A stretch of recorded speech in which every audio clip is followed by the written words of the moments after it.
Hello दोस्तों, नमस्कार। Delhi police constable 2023 में आपका स्वागत है। मैं आज दिल्ली पुलिस का सिलेबस डिस्कस कर रहा हूँ और ये सब क्लासेस फ्री क्लासेस हैं। पहला जो क्वेश्चंस है टोटल 100 मार्क का पेपर आएगा, 1.5 घंटे का होगा, जिसमें रीजनिंग आएगी 25 मार्क्स की। पहले 2000 जब ये ऑनलाइन क्लासेस नहीं हो, जब दिल्ली पुलिस पेपर देता था तो ये टोटल होता था, रीजनिंग होती थी 35 मार्क्स की। अब उसे घटाकर 25 मार्क्स कर दिया है। पहले उसकी जगह क्या कंप्यूटर अवेयरनेस डाल दे 10 मार्क्स का, ठीक है। जनरल नॉलेज है इसमें सबसे बड़ा पार्ट और सबसे इंपॉर्टेंट पार्ट यही है जो सिलेक्शन दिलाएगा।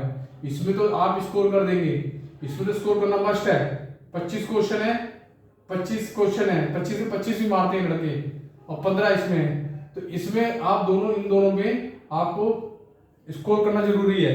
इसके बाद आपका जनरल नॉलेज सेक्शन बचता है, जनरल नॉलेज और जनरल अवेयरनेस या जनरल स्टडी भी इसके अंदर आती है।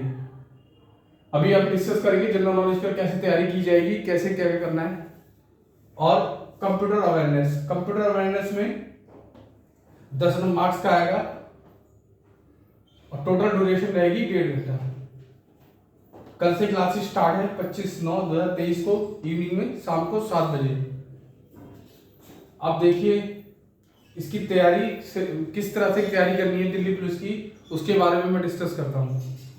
देखिए दोस्तों, जनरल नॉलेज जो सेक्शन होता है, आपको क्या करना है दिल्ली पुलिस के लिए प्रीवियस ईयर के पेपर करने हैं जितने भी हैं, जिसमें मैथ रीजनिंग तो आपका क्लियर हो जाएगा। कंप्यूटर अवेयरनेस के लिए बुक्स आती हैं, प्रीवियस ईयर पेपर देख लेना। जो बैंक्स के पेपर होते हैं जिनमें कंप्यूटर का वो आता है, बेसिक क्वेश्चन आएंगे, ज़्यादा एडवांस नहीं आएंगे।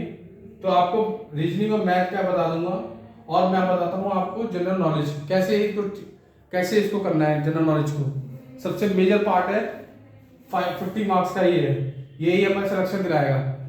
किस तरह तैयारी करनी है इसके बारे में डिस्कस करते हैं। देखिए जनरल नॉलेज का सेक्शन,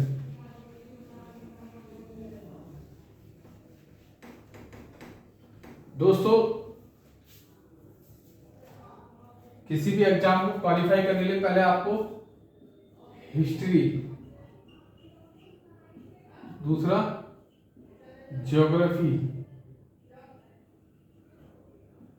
तीसरा पॉलिटी, ये सेक्शन बहुत इंपॉर्टेंट है आपके वेरी। और चौथा जो होता है वो होता है करंट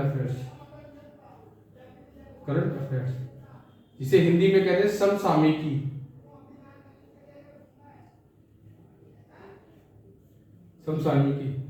इतिहास, ज्योग्राफी, भूगोल, पॉलिटी, राज व्यवस्था, ठीक। तो करंट अफेयर्स का सेक्शन जो है आपका, वो कैसे स्ट्रॉन्ग करना है। एक तो आपको करंट अफेयर्स के अंदर ये G20 सम्मेलन हुआ है, इसके बारे में जो भी लेटेस्ट इस समय चल रहे हैं उसके बारे में, कि G20 में वसुदेव कुटुंबकम कहाँ से लिया गया है, गीता से लिया गया है। G20 क्या है, G20 की हिस्ट्री, सब स्टैटिक चीजें जिसे कहते हैं। नेशनल पार्क हो गए हमारे देश में जितने भी हैं, रामसर साइट हो गई, रामसर साइट्स, ये करंट अफेयर्स के लिए जो इम्पोर्टेंट है। गेम्स हो गए, जितने भी गेम्स होते हैं, जैसे कि टेनिस के गेम हो गए, अभी मोहन बगान ने जीता है। गेम्स हो गए जितने भी, और जो बुक्स होती हैं, जो लेटेस्ट बुक्स हैं, इस तरह से बहुत सारे टॉपिक होते हैं। इसके बारे में हम एक एक करके डिस्कस करेंगे और करंट अफेयर्स तैयार होगा। करंट अफेयर्स ज्यादा पूछता है, जिसमें नेशनल पार्क क्वेश्चन एक पूछता है। आपके सारे जितने मंदिर हैं, मैंने आर्ट एंड कल्चर पे बहुत क्वेश्चन पूछने लग गया है। आर्ट एंड कल्चर पे बहुत क्वेश्चन पूछता है, आर्ट एंड कल्चर पे। जैसे कि मंदिर के बारे में टेंपल पूछ लेगा आपसे, ठीक है, फोक डांस पूछ लेगा, लोक नृत्य, किसी भी जनजाति के बारे में पूछ लेगा। इस तरह से क्वेश्चन आर्ट एंड कल्चर में स्टैटिक जीके भी बहुत पूछ रहा है, स्टैटिक पूछता है। तो हमें ये सब तैयार करना है करंट अफेयर्स के लिए, दिल्ली पुलिस के लिए स्पेशल। ये बैच दिल्ली पुलिस के लिए स्पेशल है।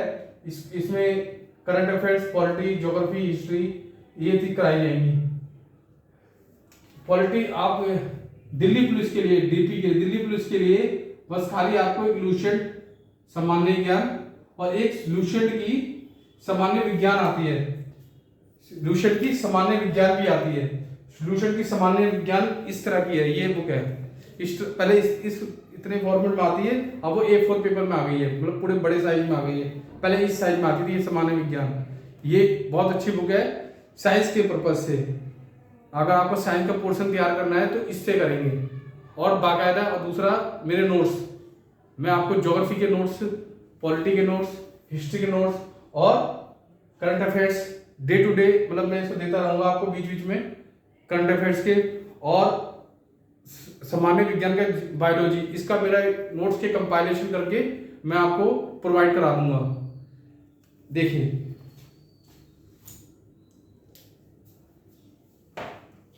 ये सब आपको इस तरह से तैयार करना है दोस्तों। लूसेंट जो है, लूसेंट सामान्य विज्ञान, उस बुक को आप कई बार पढ़ लेना है, आपको कई बार स्टडी करनी है उसकी। लूसेंट सामान्य ज्ञान वाले की पढ़ेंगे, एक बार पढ़ेंगे, फिर दोबारा रिवीजन करेंगे। रीडिंग करनी है खाली, रीडिंग करते करते, और जब मैं टॉपिक पढ़ाऊंगा उस टॉपिक को आपको लूसेंट से जाकर उसको दोबारा से पढ़ना है।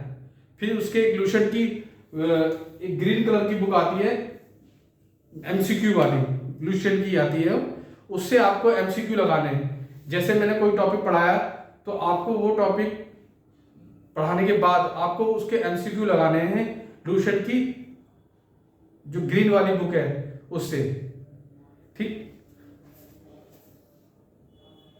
लूसेंट की ग्रीन वाली बुक से आपको वो टॉपिक मतलब पढ़ना है, इससे आपका टॉपिक तैयार हो जाएगा। कभी भी कोई क्वेश्चन करना है तो उसके एमसीक्यू जो लगाने हैं। मैथ्स के लिए और रीजनिंग के लिए आपको एसएससी के जितने भी प्रीवियस ईयर के paper, specially for Delhi police के सारे पेपर आपको करने। एक किरण पब्लिकेशन की बुक आ रही है Delhi police previous year paper, उसको लेके उससे आप प्रैक्टिस करेंगे। विदाउट प्रीवियस ईयर प्रैक्टिस के आपका सिलेक्शन नहीं हो सकता। आपको प्रीवियस ईयर प्रैक्टिस करने पड़ेंगे, जिससे आपको पैटर्न पता लग जाए किस तरह से क्वेश्चन पूछता है। आपको मॉक टेस्ट जितने हो उतने देने हैं, मगर एक समय के बाद। पहले आपको चैप्टर्स क्लियर करने हैं सारे, रेगुलर चैप्टर भी क्लियर करने हैं, और रेगुलर आपको मॉक पिछले ईयर्स के पेपर भी करते रहने हैं, 2 4 10 क्वेश्चन। मैं पहले आपको प्रीवियस ईयर क्वेश्चन कराऊंगा, 8-10 क्वेश्चन, 20 क्वेश्चन मैं आप रेगुलर देता रहूंगा। आप उसको सॉल्व करेंगे, मैं सॉल्यूशन कराऊंगा। उसके बाद हम चैप्टर पढ़ेंगे, चैप्टर करेंगे, और फिर साथ में वो प्रीवियस के पेपर करेंगे। इससे हमारा जो चैप्टर हम आगे पढ़ते जाते हैं, पीछे भूलते जाते हैं, वो सिस्टम नहीं होगा। रेगुलर प्रीवियस ईयर पेपर करते रहेंगे तो उससे हमारे जो हमारी बुक जो चैप्टर है वो हमारे रिवीजन होते रहेंगे। हर हफ्ते में एक चैप्टर, कई चैप्टर का रिवीजन होता रहेगा। ठीक है दोस्तों, एक क्वेश्चन हम करते हैं। मैथ्स के लिए आप बेसिक कोई बुक ले लेना, आर एस अग्रवाल की बुक वैसे सबसे बढ़िया है।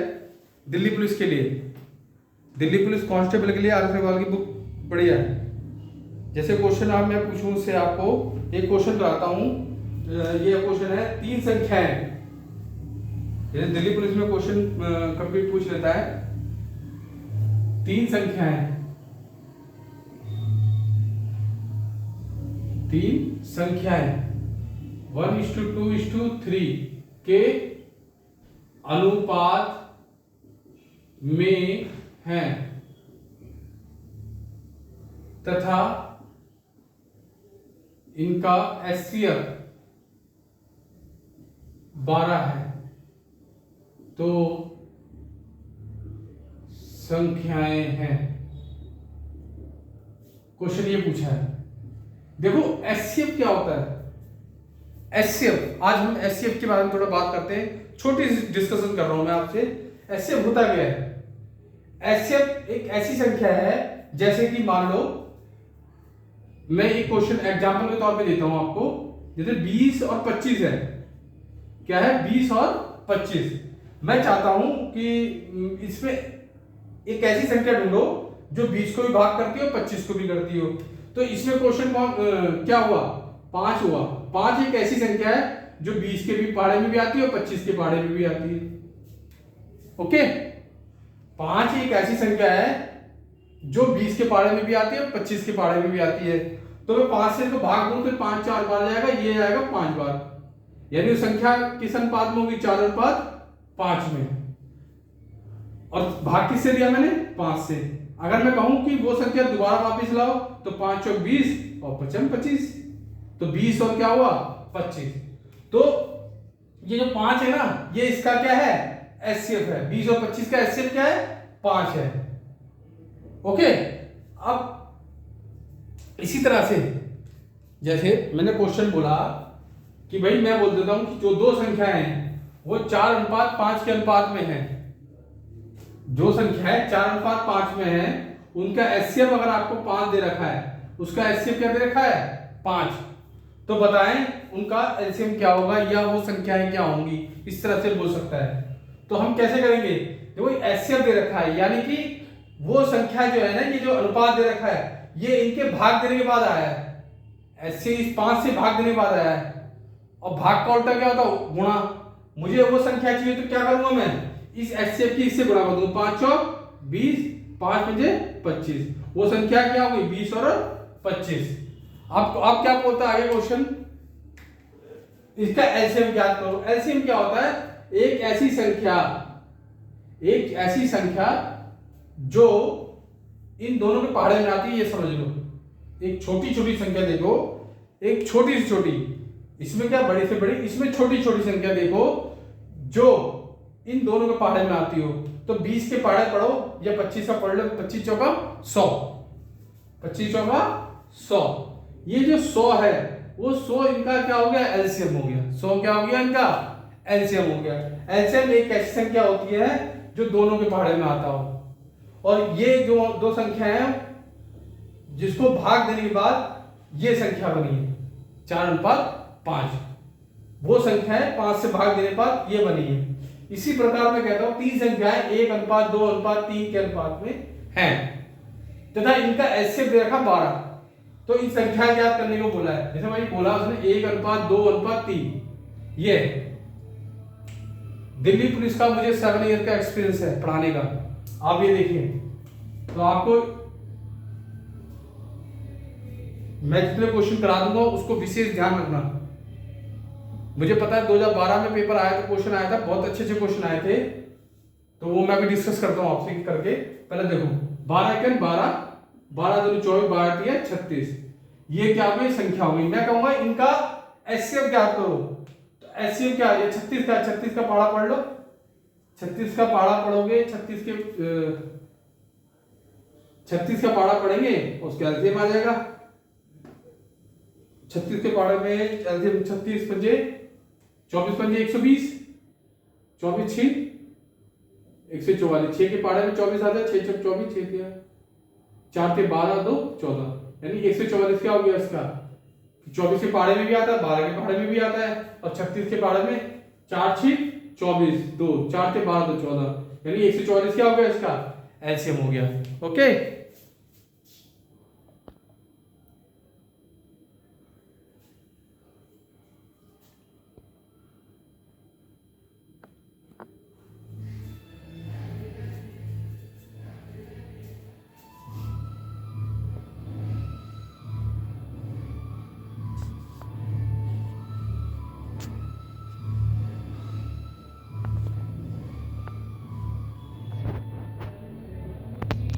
देखें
देखिए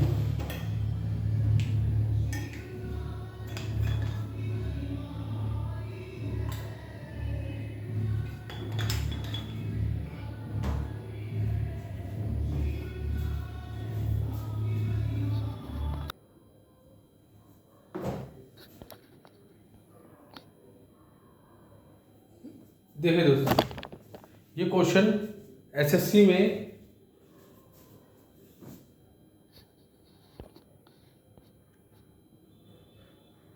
देखिए दोस्तों, ये क्वेश्चन एसएससी में ना के ये जब दिल्ली पुलिस 2012 का एग्जाम हुआ था, जब दिल्ली पुलिस लेती थी उस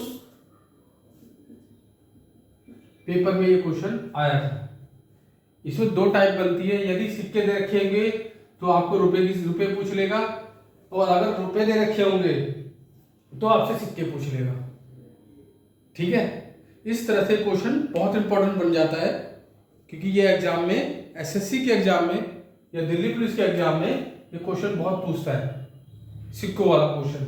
ये रेशियो एंड प्रोपोर्शन चैप्टर का क्वेश्चन है, ये टाइप पूछी गई थी। तो एक थैली में 1 रुपये 50 पैसे तथा 10 पैसे की सिक्कों का अनुपात 3:4:8 है, यानी 1 रुपया 50 पैसे और 10 पैसे के सिक्कों का अनुपात कितना दे रखा है? सिक्कों का अनुपात, ये क्या दे रखा है? सिक्कों का अनुपात। कितना अनुपात दे रखा है? सिक्कों का अनुपात 3:4:8। ये दे रखे हैं सिक्के। हमको क्या चाहिए? रुपये। हमको क्या चाहिए? रुपये। यानी अगर 1 रुपये के 3 सिक्के हैं तो हमारे पास कितने रुपए होंगे?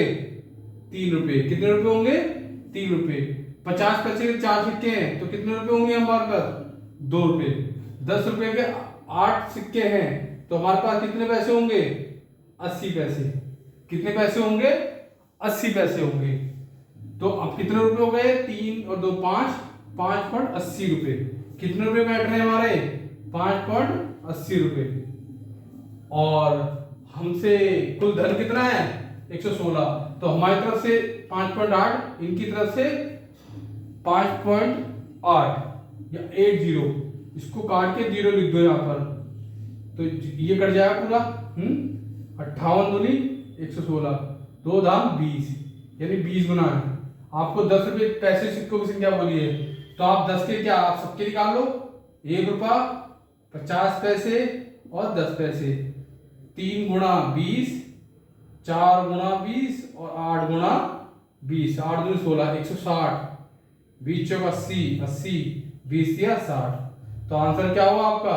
160। आंसर क्या हुआ आपका? 160। इसी तरह से इसमें रुपए भी पूछ सकता है कि रुपए कितने हैं, तो रुपए की संख्या बोल देगा, रुपए निकाल दोगे आप भाई। 30 कितने रुपए होंगे? 20 से 60 रुपए हो गया, 20 दूनी 40 ही हो गया, और इससे गुणा कर दोगे तो आपका आंसर आ जाएगा। ये आपके टोटल 160 आंसर आपका। ओके, इस तरह से क्वेश्चन पूछेंगे। और क्वेश्चन, 1-2 क्वेश्चन पर डिस्कस कर लेते हैं जो आपके एग्जाम के पर्पज से बहुत इंपॉर्टेंट है, जो टाइप बहुत पूछता है एग्जाम में। जैसे क्वेश्चन, एक क्वेश्चन लिखो,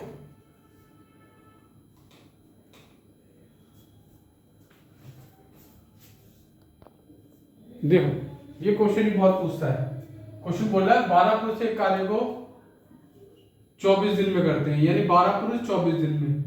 8 पुरुष इस कार्य को कितने दिन में पूरा करेंगे? 8 पुरुष इस कार्य को कितने दिन में पूरा करेंगे? इस क्वेश्चन को ऐसे कहते हैं मिक्स्ड प्रोपोर्शन। ये भी क्वेश्चन बहुत पूछता है, इस तरह के बहुत क्वेश्चन बनते हैं। तो हम ये तो बेसिक बातें हैं, बेसिक क्वेश्चन कर रहे हैं इस समय। तो 12 पुरुष के कार्य को 24 दिन में करते हैं, तो 8 पुरुष इस कार्य को कितने पूरे दिन में पूरा करेंगे? तो जो पूछा जाए उसका एरो नीचे, और कार्य का, कार्य है नहीं, और सबके एरो साइन क्या होंगे? ऊपर। तो x बराबर 24, इसको x मान लेंगे। कार्य ऊपर 4 दूनी 8, 4 तिया 12, ये हो गया 12 तिया 36। वो कितने दिन में करेंगे? 36 दिन में पूरा करेंगे।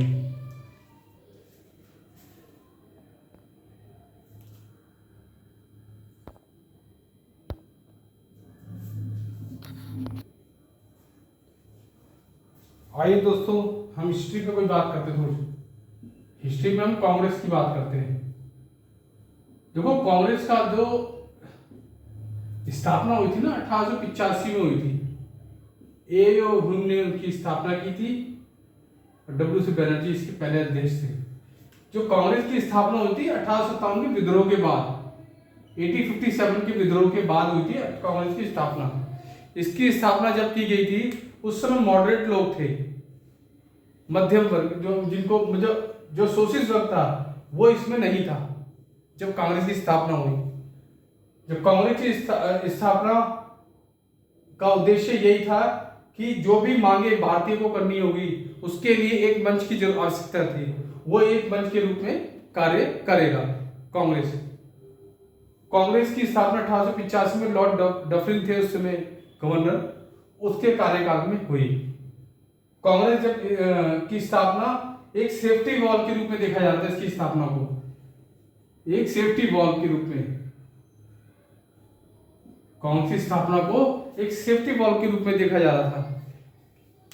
तो कांग्रेस की स्थापना 1885 में हुई। ए ह्यूम इसके अध्यक्ष, पहले इन्होंने स्थापना की। डब्ल्यू.सी. बनर्जी इसके पहले अध्यक्ष थे।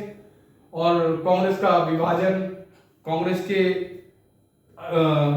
तिलक, कांग्रेस के ऐसे नेता थे जिनके ऊपर तिलक, कांग्रेस के नेता अध्यक्ष बनने का कभी भी सौभाग्य प्राप्त नहीं हुआ कांग्रेस का। इसी तरह से कांग्रेस सारे अधिवेशन पढ़ेंगे। पहली महिला अध्यक्ष कौन थी? पहली भारतीय महिला अध्यक्ष कौन थी? पहली महिला अध्यक्ष एनी बेसेंट थी। पहली महिला भारतीय 1925 में सरोजिनी नायडू थी। गांधी जी कांग्रेस के अध्यक्ष कब बने? किस अधिवेशन में बने? गांधी जी कांग्रेस के अध्यक्ष बेलगांव के सम्मेलन 1924 में बने। इस तरह से काफी क्वेश्चन हम करेंगे। गांधी जी कब भारत आए? आने के बाद चंपारण, अहमदाबाद, खेड़ा सत्याग्रह, इस तरह की सारी मिलों के बारे में डिस्कस करेंगे। उसी प्रकार हम भारत ज्योग्राफी में पूरे नेशनल पार्क्स पढ़ेंगे। जैसे कि अगर हम बात करेंगे तो हम ऊपर से करेंगे। ये भारत का नक्शा है, जैसे यहाँ से, तो हम यहाँ से स्टार्ट करेंगे। यहाँ से भारत स्टार्ट करेंगे। यह है लद्दाख, और लद्दाख में एक ही पार्क है। कौन सा पार्क है? Hemis national park. क्या है? Hemis national park. इसके उत्तर में कौन सी नदी बहती है? सिंधु नदी। तो ऐसे ही क्वेश्चन पूछे जाएंगे कि उस नेशनल पार्क के दाईं ओर या बाईं ओर या उत्तर या दक्षिण में कौन सी नदी बहती है। इस तरह से क्वेश्चन डिस्कस करेंगे जो एग्जाम में आपके आएंगे। ऐसे पॉलिटी में जब हम लूसेंट का पॉलिटी सेक्शन स्टार्ट करते हैं तो उसमें ऊपर से इंट्रोडक्शन दे रखा है। इंट्रोडक्शन में क्या दे रखा है? एक जब अंग्रेज आए थे तो वो एक व्यापारी के रूप में भारत आए थे। किसके रूप में आए थे? व्यापारी के रूप में भारत आए थे। बट व्यापारी से कब शासक बन गए? मात्र भाई 1600 ईस्वी में आए थे। कौन? अंग्रेज, जहांगीर के काल में। ठीक है, व्यापारी, ये व्यापार करने के उद्देश्य से, क्योंकि भारत के जो व्यापार में जो भारत के सूती वस्त्र उद्योग है, उद्योग धन, वो काफी वर्ल्ड फेमस थे। तो उसी लिए 1600 ईस्वी में अंग्रेज भारत आए व्यापार करने के उद्देश्य से 1600 ईस्वी में। उससे पहले आपको पता है पुर्तगाली आ चुके थे। पुर्तगाली 1498 में आए। वास्को जो डिगामा था वो कहाँ का था? पुर्तगाली था। तो पहले पुर्तगाली आ चुके हैं यूरोपियन कंट्री में पुर्तगाली पहले आ चुके हैं। बट जो अंग्रेज थे इंग्लैंड के, वो 1600 ईस्वी में आए। ये एक शासक के रूप में आए, व्यापारी के रूप में आए थे। बट 1657 में जैसे प्लासिया युद्ध हुआ ना, जिसमें उन्होंने किसको? बंगाल के नवाब को हराया। किसको हराया? बंगाल के नवाब को हराया, सिराजुद्दौला को। उसके बाद उन्होंने पूरे बंगाल की जो जितना भी रेवेन्यू सिस्टम था वो सब इन्होंने अपने पर ले लिया, और जितना प्रशासनिक वो था वो अपने एक पपेट बैठा दिया उन्होंने, मीर जाफर, जिसके कारण सिराजुद्दौला हारे थे। वो उनका सेनापति था, उसको मीर जाफर को बैठा दिया गद्दी पे, और बंगाल का खूब लूट खसोटा इन्होंने।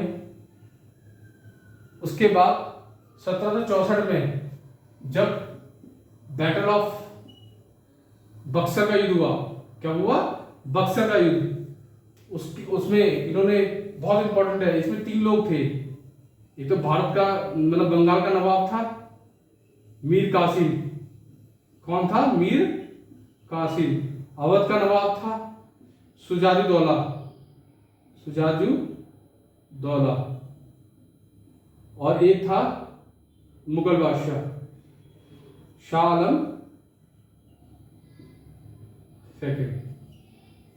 जब अंग्रेजों ने इनको 1764 में बक्सर युद्ध में सब तीनों को हरा दिया, ये तीनों की साजिश में इन्होंने युद्ध लड़ा था, बट अंग्रेज जीत गए थे।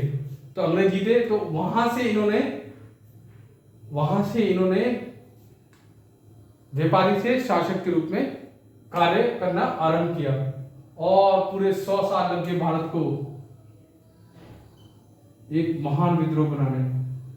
1857 के विद्रोह के विफल होने के कई कारण है, वो हम कभी डिस्कस करेंगे जब हम आगे के नेक्स्ट पढ़ते रहेंगे।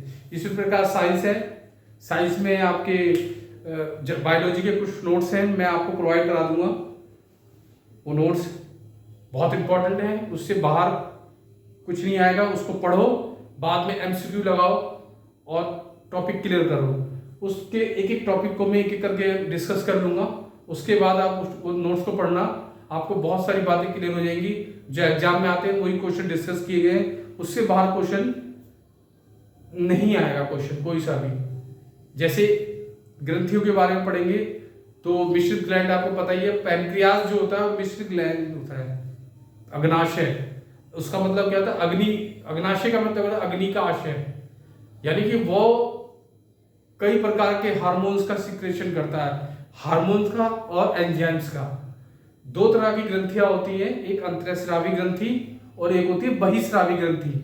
तो अंतःस्रावी ग्रंथियां वो ग्रंथियां होती हैं जिनको उसको सिक्रेशन, उसके लिए नली की आवश्यकता नहीं होती, उसको नली विहीन होती है। वो क्या होती है? नली विहीन। वो क्या होती है? नली विहीन। ये अंतःस्रावी होती है। बहिस्रावी में उनको नली होती है। और जितने भी अंतःस्रावी ग्रंथियां होती हैं वो हार्मोन्स का सिक्रेशन करती है, श्रावण करती है। हार्मोन्स एक हार्मोन शब्द से बना है, ये मैं डिस्कस कर रहा हूं, आगे भी मैं जब चैप्टर पढ़ाऊंगा तो विस्तार से डिस्कस करेंगे इसके बारे में। हार्मोन्स एक हार्मोन शब्द से बना है, हार्मोन शब्द से, जिसका मतलब होता है उत्तेजित, to stimulate, stimulate STIMULAT, to stimulate, किसी को उत्तेजित करना, उत्तेजित पदार्थ होता है। जैसे कि आपने सुना होगा जब गर्भावस्था होती है तो स्त्रियों को एक इंजेक्शन लगाया जाता है जब दर्द नहीं होता, टाइम पीरियड होने के बाद जब दर्द नहीं होता तो एक इंजेक्शन लगाया जाता है। वो इंजेक्शन ऑक्सीटोसिन इंजेक्शन होता है, जिससे कि गर्भ वो संकुचन करता है, जिससे कि दर्द होता है और बच्चे का फिर वो डिलीवरी कर लेते हैं। इसी प्रकार भैंसों में जो इंजेक्शन लगाया जाता है वो भी इसी टाइप का होता है। ये हार्मोन्स, ये सब जितने भी होते हैं सब हार्मोन्स होते हैं। और जितनी भी बहिस्रावी ग्रंथियां होती हैं वो एंजाइम्स का सिक्रेशन करती हैं। तो हार्मोन्स को निकलने के लिए किसी कोई नली की जरूरत नहीं पड़ती।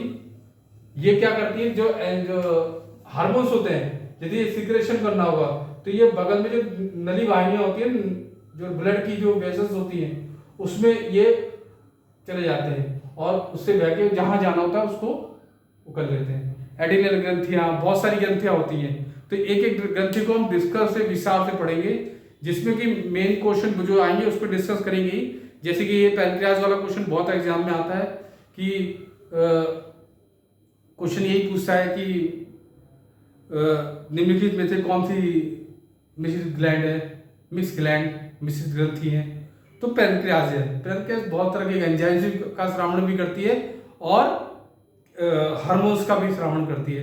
क्वेश्चन इसको और स्टेटमेंट वाइज कह सकता है कि स्टेटमेंट नंबर 1, पैनक्रियाज एक अंतःस्रावी ग्रंथि है, गलत। दूसरा, पैनक्रियाज एक मिश्रित ग्लैंड है, ठीक।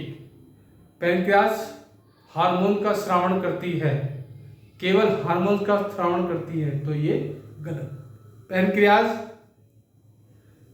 पैनक्रियाज हार्मोन्स और एंजाइम दोनों का स्रावण करती है, राइट। इस तरह से स्टेटमेंट बना सकता है, क्वेश्चन आप पूछ सकता है आपसे। तो आपको सारा पूरा विस्तार से पता होना चाहिए क्वेश्चन का डिस्कशन कैसे किया जाए। समझ में आ गई? वीडियो को पसंद आए, उपयोगी साबित लगे तो इसको लाइक करें, शेयर करें और बेल आइकन पे क्लिक करें, जिससे वीडियो टाइम टू टाइम आपको आपके भेज दी जाए। तो कृपया करके इसको देखें और लग के मेहनत कीजिए। महीने 2 महीने में जितने जब भी पेपर हो उससे पहले आपको लूसेंट कई बार पढ़ लेनी है, कई बार। मैं लूसेंट को आपको मैं डिस्कस भी करूंगा, लूसेंट में कैसे क्या टॉपिक पे ज़्यादा फोकस करना है, जो क्वेश्चन पूछे जाते हैं। बट आपको कई बार इसको पढ़ाई करनी है, उसकी 1-1, 2-2 दिन में पूरी किताब पढ़ डालनी है। कई बार जब पढ़ोगे तो उसके जो टॉपिक है आपको याद होने लग जाएंगे, फिर आपको वो कुछ एक मतलब धीरे धीरे फिर मैं डिस्कशन करूंगा, उसको ध्यान रखना है। जैसे शुरुआत में ही आपसे पूछ लेगा कि सत्यमेव जयते कहाँ से लिया गया, तो सत्यमेव जयते मुंडकोपनिषद, ये आपको लूसेंट के शुरुआत के दूसरे तीसरे पेज में मिल जाएगा। ये क्वेश्चन जो मेन जो पूछे जाते हैं वो हम गायत्री मंत्र कहाँ से लिया गया, गाए जाने वाला वेद कौन सा वेद है, हमारे 4 वेद हैं, उसमें गाने वाला कौन सा है, अर्थवेद, जादू दोनों टोकटा, इस तरह के। सामवेद गाया, संगीत का जनक वाला वेद है। सबसे पुराना वेद ऋग्वेद है। वेदों के संकलन करता कौन थे? वेद व्यास थे। ये ध्यान रखना, वेद व्यास ने लिखा नहीं है वेद, उन्होंने संकलन किया है। वो क्या थे? संकलन करता। पहले चैप्टर में आपको पहले में मिल जाएगा। उसके बाद आपको मौर्य साम्राज्य, मौर्य से पहले आपको मुगल साम्राज्य में आपको पहले पढ़ना पड़ेगा बिंबिसार, जिसको पितृहंता वंश भी कहते हैं, हय्यक वंश कहते हैं। हय्यक वंश का संस्थापक कौन था? हय्यक वंश का संस्थापक था बिंबिसार पितृहंता वंश। इसमें पिता को मार कर पुत्र बैठता है लास्ट में। फिर लास्ट में तो घनानंद आता है, घनानंद को मारकर नंदवंश आता है, नंदवंश में घनानंद को मारकर चंद्रगुप्त मौर्य सीट पे बैठते हैं। फिर वो मौर्य साम्राज्य को विस्तार से फैलाते हैं। अंत में ये जैन साम्राज्य, जैन धर्म ले लेते हैं। जैन धर्म लेने के बाद संलेखना विधि से इनकी अपने आप को ये देह त्याग देते हैं। कर्नाटक में श्रवणबेलगोला में जाकर एक देह त्याग देते हैं। उसके बाद इनका पुत्र बैठता है बिंदुसार के बाद अशोक आता है। अशोक अपने पुत्र बौद्ध धर्म लेता है 261 BC में। आप बहुत सारी चीजें डिस्कस करने के लिए है। इसका गुप्त वंश स्वर्ण युग कहा जाता है इतिहास का। ये भी गुप्त के बाद आपका मॉडर्न मेडिवल हिस्ट्री में आ जाते हैं। मेडिवल हिस्ट्री में आपको पहले गुलाम वंश पढ़ेंगे, दिल्ली सल्तनत में गुलाम वंश पढ़ेंगे, खिलजी वंश, खैयर, बहुत सारी चीज पढ़नी है। तो एक एक करके डिस्कस करेंगे। डिस्कशन से आपका टॉपिक थोड़ा सा क्लियर हो जाएगा, आपको लगेगा हाँ इंटरेस्ट आएगा आपको करने के लिए। तो आप लूसेंट पढ़ने में जो बोरियत सी महसूस होती है वो बोरियत होनी कम हो जाएंगी। मैं लूसेंट पे टॉपिक बताऊंगा, आपको टॉपिक डिस्कस करूंगा, उसी टॉपिक को आपको लूसेंट से डिस्कस आपको पढ़ना है। ढंग से पढ़ोगे तो उसके बाद आपको टॉपिक क्लियर। उसके बाद आपको क्या करना है, आपको वो जो हरी वाली बुक आती है लूसेंट की जिसके MCQ होते हैं, उस MCQ को लगाना है। उससे आपको टॉपिक क्लियर हो जाएगा। करंट अफेयर्स के लिए आपको मैगजीन्स के लेनी है, बहुत सारी मैगजीन्स आती हैं मार्केट में आती हैं, तो कोई भी सेलेक्ट कर लीजिए। और यूट्यूब पे चैनल बहुत होंगे और कुछ मैं भी पढ़ाऊंगा आपको। ये G20 जो भी मेन टॉपिक है ज़्यादातर मैं पढ़ाऊंगा, मगर फिर भी आपको अपनी तरफ से भी कुछ करना है, जिससे कि आपका टॉपिक आपके जो 50 मार्क्स हैं वो ज़्यादा से ज़्यादा मार्क्स गेन कर सको। वही आपका सिलेक्शन डिसाइड करेंगे। ठीक, कंप्यूटर में आप बेसिक पढ़ेंगे, MCQ की कोई बुक ले लेंगे जो प्रीवियस ईयर पेपर, जैसे बैंक के पेपर होते हैं, इसे बैंक के अच्छे क्वेश्चन आते हैं, तो बेसिक से पढ़ें और थोड़ा एडवांस तक जाएं, जिससे कि अगर वो थोड़ा सा एडवांस भी पूछे तो आपके लिए कोई दिक्कत ना पड़े। ठीक है, आज का सेशन यहीं से रखते हैं। कल से हम स्टार्ट करते हैं दिल्ली पुलिस के लिए स्पेशल बैच LY क्लासेस, और ये सब क्लासेस फ्री हैं। ये सब क्लासेस क्या है? फ्री है, कोई नो कॉस्ट। बस आपको वीडियो देखनी है और जो भी डाउट होंगे मैं आपको व्हाट्सएप ग्रुप बना दूंगा, आप व्हाट्सएप पे आप मुझसे डिस्कस कर लेंगे। धन्यवाद। भगवान करे आपकी दिल्ली पुलिस में सिलेक्शन ज़्यादा से ज़्यादा सिलेक्शन हो। ओके।